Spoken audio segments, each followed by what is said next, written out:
Here's my review of Jujutsu Kaisen episode 11.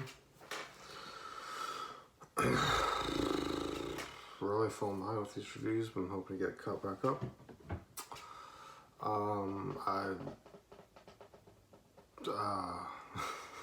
watched the episode when it came out and then rewatched it to write this review last week, so it's been a week since I've seen it, so I probably don't have anything outside my notes to talk about, but we'll see if anything pops up in my head.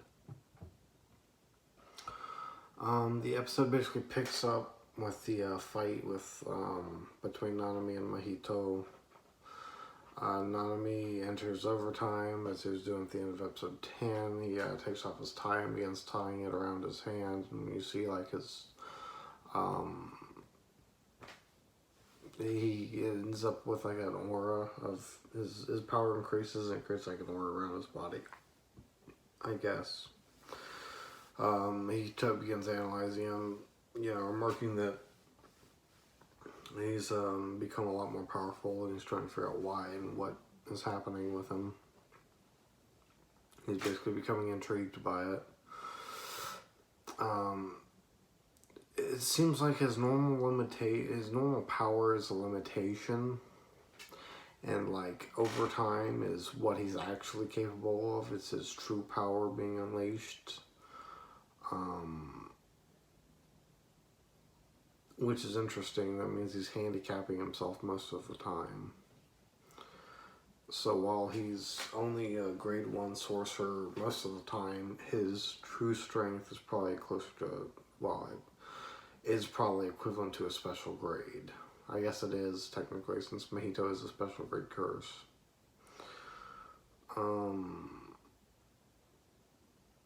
Mahito gets very excited at the prospect of Nanami becoming stronger than he is.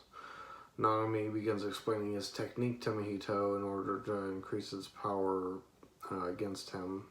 He explained that in the other episode where he said that if he explains his 7-3 ratio technique, it increases the power. And he normally does it to curses because they can't understand him, but with Mahito will understand him, and Mahito will be able to counter it.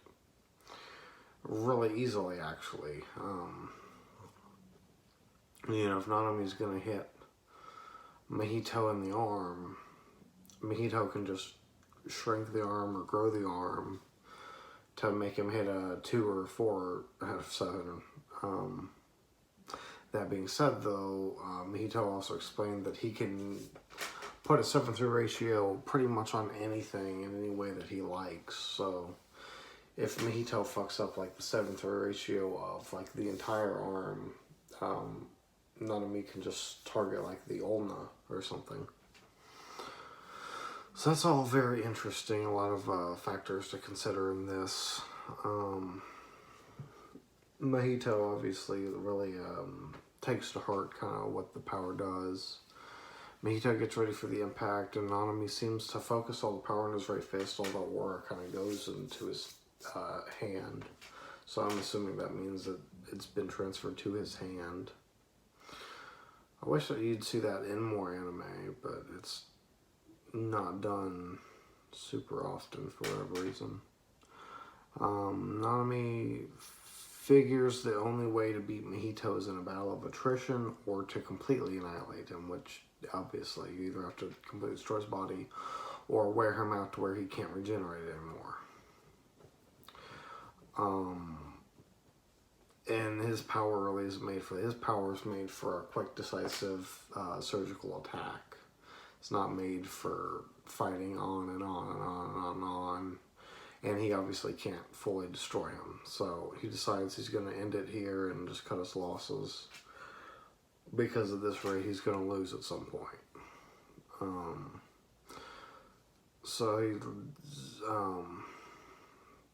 ends up attacking like a wall to try to destroy the support structure of the room, and basically just tells Mahito he's gonna leave and he hopes they meet again so they can fight again. Mahito's just continually being fascinated by Nanami, but as Nanami talks to him, Mahito gets distracted and he notices the debris coming, and then Nanami cuts his leg off since he was distracted. And at that point, he can't dodge the debris, and it just crushes his body. So Nanami decides to retreat, and Mahito ends up buried under the debris. And then we cut off of the fight to Yoshino and Itadori for the rest of the episode. Since this is how this was handled, I'm going to go back to what I was saying before. I would have rather had one episode just be dedicated to Nanami versus Mahito, and one episode dedicated to Itadori meeting Yoshino, because this was like 3 to 5 minutes, just the wrap up of the fight. There's no reason to put like the climax of the fight at the beginning of an episode. That's just weird.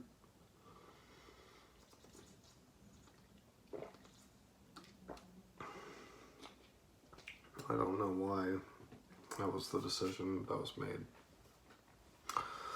Let me scroll.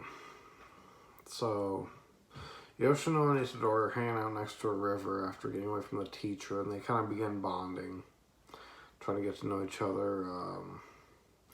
Itadori's kind of wondering, like, how to go about talking to Yoshino about curses, if he should just be blunt, or if he should kind of ease into it.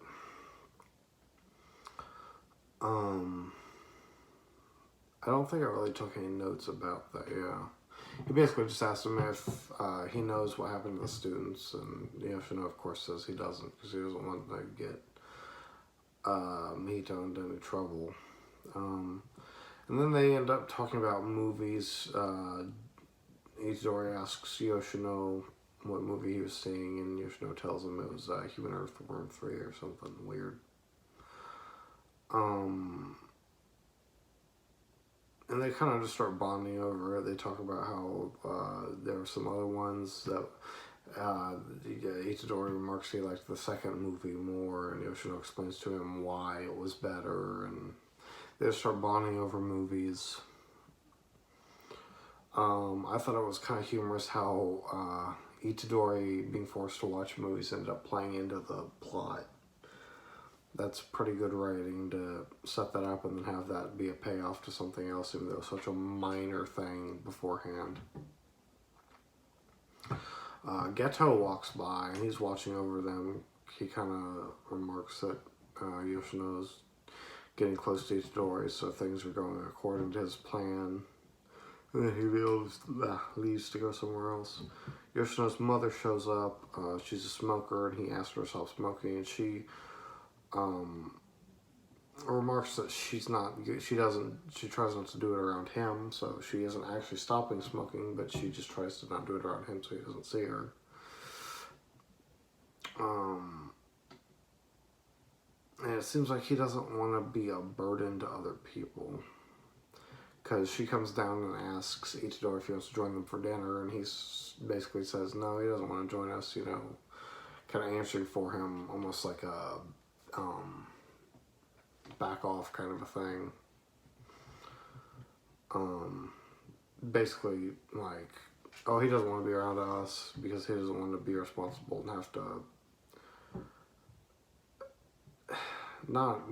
he doesn't want to have to entertain him. He just feels like if Itadori's around him, he'll be bored and he'll be a burden, and he'll put the pressures of the social thing on him, and he can't fulfill that. Geto arrives at the place where Nanami and Mahito are fighting, and then Mahito comes out as a snake. He comes out of the debris, and he starts laughing and remarks he had fun fighting Nanami. He remarks that he learned that he can do all kinds of different things with his body. He doesn't have to worry about being careful. As long as his soul's intact, he can pretty much do whatever he wants with his body and change his shape in whatever ways. Which is interesting to hear. So now he's kind of really getting into knowing what he can do, apparently. And I thought it was weird that Mahito is still learning about himself, because all of the other curses in their group seemed really old and have a really good understanding of themselves, and he seems to understand himself rather well as well as humans. So naturally, you would assume, especially because he seems to be the leader of their group, that he would have been really old as well. But doesn't appear to be the case.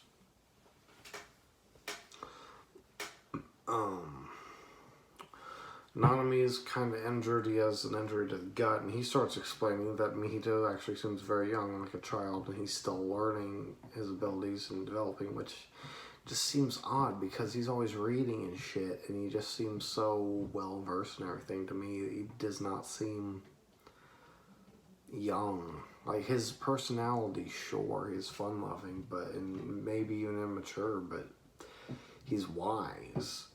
It's bizarre. He knows so much, and yet apparently still can learn a lot more. So it kind of makes you wonder how much can he grow still.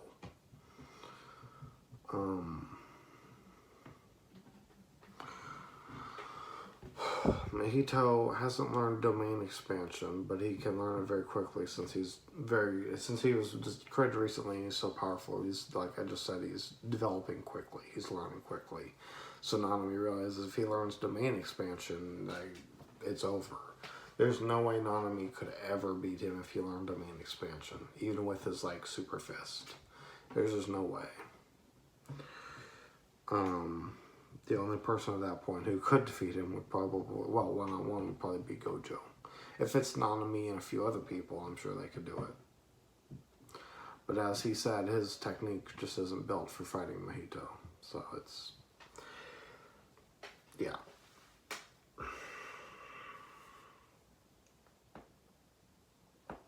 I thought it was weird he doesn't have domain expansion also because he seems stronger than the other curses in their group. But I guess that's just because the volcano dude, Jogo, he fought Gojo and it just seems like a joke because Gojo's overpowered as shit. While Mahito fought Nanami and it's just a different matchup entirely. I guess that's why he seems stronger. But still, Mahito acts like he's just above the other curses. So I just naturally assume he's the leader and that he's the most powerful of all of them, but maybe I'm wrong. I have no idea. But if Mahito does learn domain expansion and really starts to learn everything about his power, he could become a catastrophic threat of the level of Sakuna. Somewhat. When Sakuna was full, he'd probably be equal to 15 fingers of Sakuna or something. Like that. We cut back to Itadori and Yoshino, and Yoshino's mom is having fun talking to Itadori. They're joking around. Yoshino and Itadori are clearly becoming friends. Yoshino's mom is a good person, is very understanding. She has a cool perspective about school. It cuts to this, they're joking around. Itadori makes references to movies and stuff. And Itadori tells Yoshino that his mom is cool and she's a nice person. He remembers that when he was having trouble with school, his mom just let him leave and basically explained that school is like a water hole for fish. And there's other water holes out there and he can always meet other people. And there's no one right place. Which is, I somewhat agree with that perspective, I guess. Yoshino asks Itadori about him being a Jujutsu sorcerer and what he'll do if he's ever going to have to kill somebody. Itadori just kind of, immediately acknowledges that he is a Jujutsu sorcerer and that he doesn't want to have to kill somebody. And Yoshino kind of prods him, even if it's an evil Jujutsu sorcerer. And this is the main thing I was kind of going to connect on with this episode. Itadori basically explains that if he kills one person, then that would enter his life. And another way to say that is basically, if he decides to kill one person, then the option of killing somebody will always be an option for him because he's done it once. And that's a very real thing in reality. That if you give into a temptation one time, you will always have that hang over your shoulder and you will always have the temptation of doing it again. If you're in your young adolescence and you say masturbate, one time, right?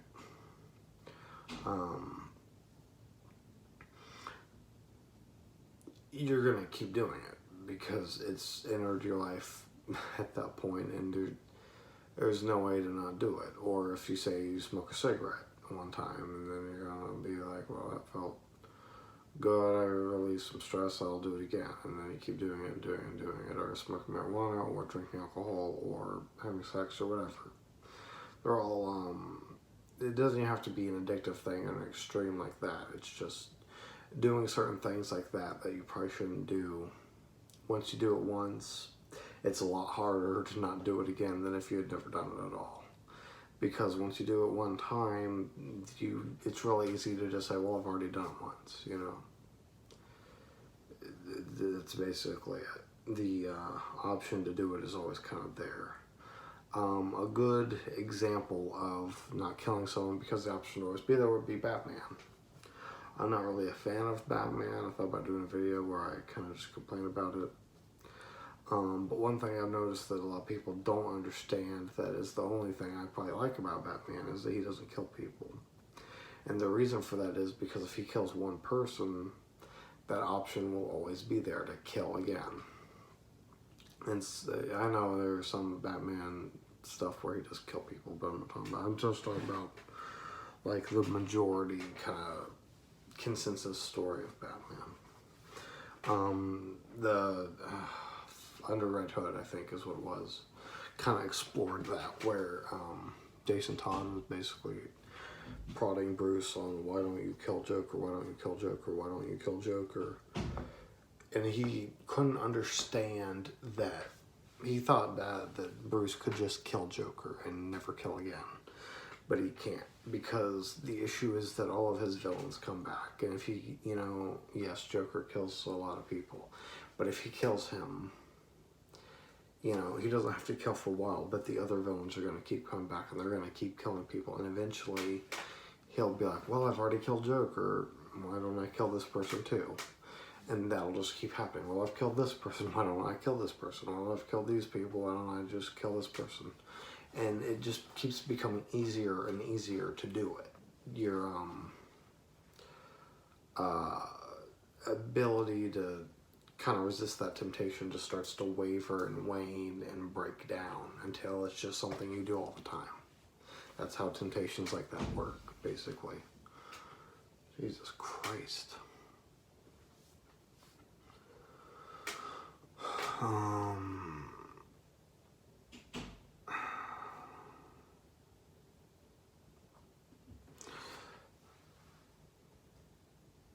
Yoshino kind of thinks on about what Itadori was talking about killing someone and how it would force its way into his life where he'd have to keep killing people. And he kind of explains that, have the idea, Mihito explained to him that people don't have hearts, they just have souls. Basically saying that they're not inherently good, they just are. He says that idea freed him. And he thought, well, if we're all just souls and we're not inherently good, then I could kill somebody and it wouldn't matter. Because he's not taking any good out of the world, he's just removing a factor. But he kind of realizes, like, that's not exactly true. Even if people have souls, they aren't neutral. There is a bit more depth to them. And so he basically says, like, if it meant tainting his soul, he could never kill someone, which is essentially saying that he's not a cruel and malicious person. Even though he wants to hurt people, he wouldn't really enjoy it. He doesn't want to hurt people, even though he thinks about getting revenge and stuff. It's just not who he is. He's not a dark person like that. Then we cut to Yoshino's mom. She wakes up in the kitchen with a blanket on her at the table. It's extremely late. It's in the dark. She kind of starts looking around, like, trying to figure out what she's going to do, because she's got to clean up and stuff. And then we see there's a curse behind her, and then she looks on the table, and one of Sakura's fingers there, probably left by Mihito, or Geto.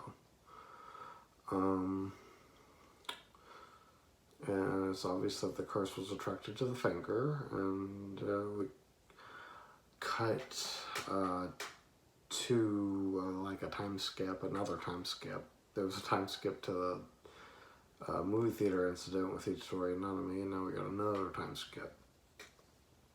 It remarks that there's a school incident that happened,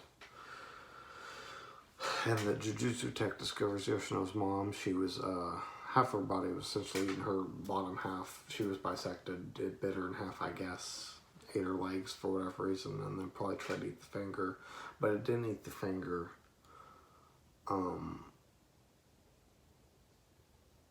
It just bit her in half, which is strange. Nanami and Itadori are arguing about something. It's probably about the rematch with Mahito. Nanami warns Itadori about Mahito and tells him that he'll be forced to kill a person if he keeps going the way he's going. There's no way he's not going to kill somebody, and that he has to come to that eventually, but he doesn't have to come to that right now. He does not have to kill right now because he's still young. He still has time to mature before he has to do that. Mahito, we cut to Mahito with Yoshino. I think there was a little thing with Yoshino where he was kind of talking about, he took clothes out of his mom's closet and he's walking around.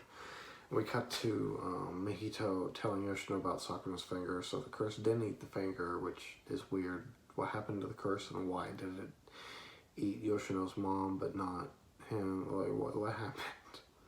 It's really weird that this curse did not eat the finger and become like the curse in the prison.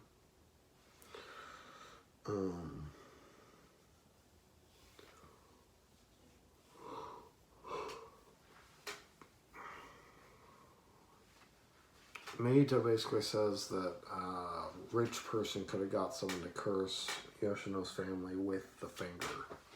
Basically saying, like, is there someone at the school, well, someone in your life who might have done this, and Yoshino thinks about the school. Now people are always treating him like shit. Really weird.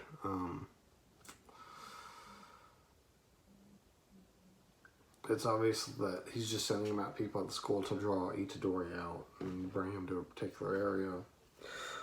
Some asshole in the high school is harassing a kid. He made him write a piece of paper for him and he wanted him to do good, but he did too good and got too good a grade. And he was angry about it and threatened to kill him. I'm assuming because him doing too good is suspicious. I just have getting kind of sick of the high school drama thing. I know it's anime, but it's like, fuck. I get it, people in school are pricks.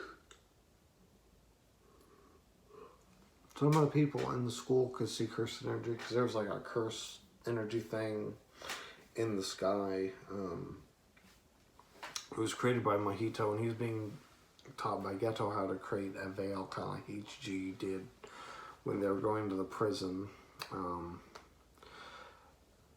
Mahito wants to force a pact between Sakuna and Itadori, but sorry, they don't know one already exists, so I wonder how that's going to play out.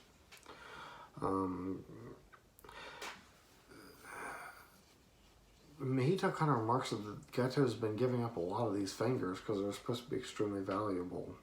And Geto doesn't really, he acknowledges it, but he doesn't really say anything.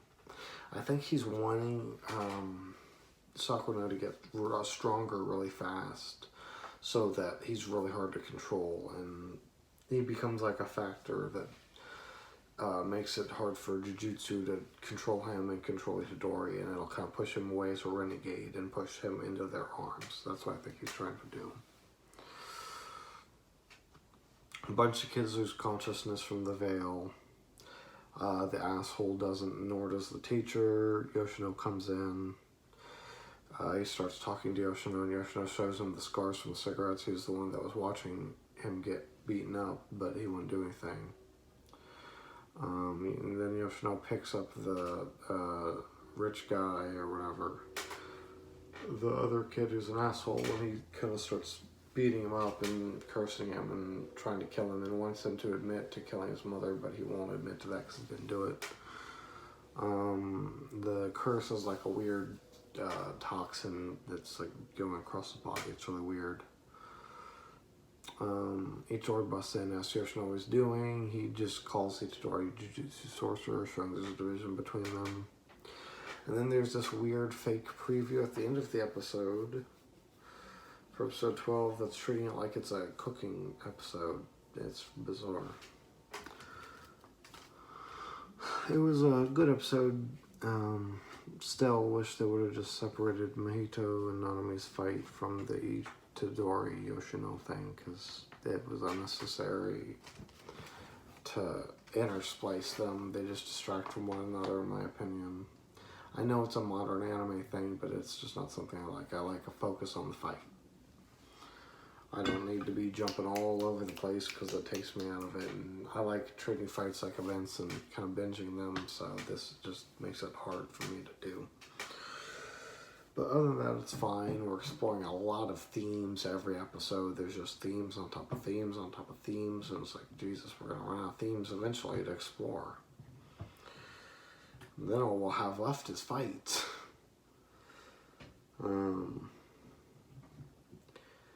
I don't know what's gonna happen. I mean, I thought there was gonna be already like an evil Jujutsu sorcerer organization or something, but so far Geto seems to be the only one since Mahito's an actual curse. I don't know what's gonna happen. Interested to find out. I have seen the next episode already. It was pretty good. Hoping you get a review out very soon of it.